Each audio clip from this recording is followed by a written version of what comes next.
В Башкортостане изобрели новый полезный диетический продукт. Это хлебцы из тритикалевой муки. Придумала их студентка факультета пищевых технологий Башкирского аграрного университета Ильгиза Якупова. Наша съемочная группа посетила лабораторию хлебопекарного производства и увидела весь процесс изготовления. Сейчас мы будем замешивать тесто. Для этого нам потребуется соль, сахар, дрожжи, масло, мука, также отруби и вода. Секретный ингредиент в том, что мы частично муку заменяем тритикалевой мукой. Тритикалий – это злак, который обладает свойствами ржи и пшеницы. Его культивировали еще в XIX веке. Он намного полезнее своих собратьев. Содержит большое количество аминокислот, витаминов и микроэлементов. В связи с этим любые продукты, приготовленные из этой зерновой культуры, имеют высокую питательную ценность.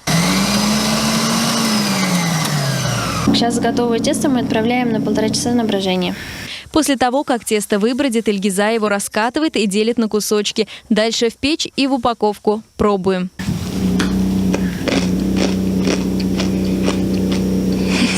Мне нравится. Они похожи на печеньки. Да. Да? Мы еще туда пряности некоторые добавляем, чтобы приобретал вкус, не так уж скучно не было кушать.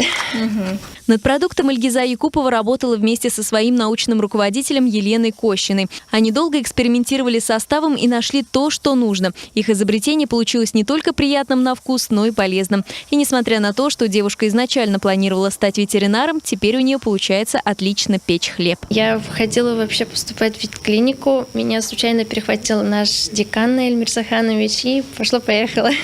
Уговорил? Да, уговорил меня, что я прям создана, чтобы что-то выпекать.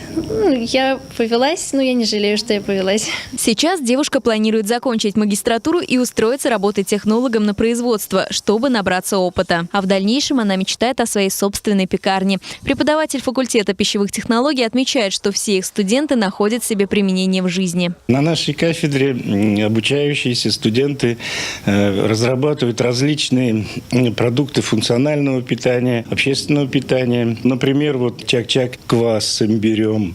Есть даже некоторые разработки по крафт-пиву, мармелады, льняная паста так называемая, очень интересный продукт. Линейка очень большая, интересная. Ребята с удовольствием занимаются, когда делают своими руками. Это же интересно. Все это обсуждается на научных студенческих конференциях. Спорим, находим истину. Что же касается хлебцов Ильгизы, сейчас на них будет оформляться патент. В будущем девушка хотела бы пустить их в реализацию. Анастасия Худик, Руслан Габидуллин, городской телеканал ЮТВ.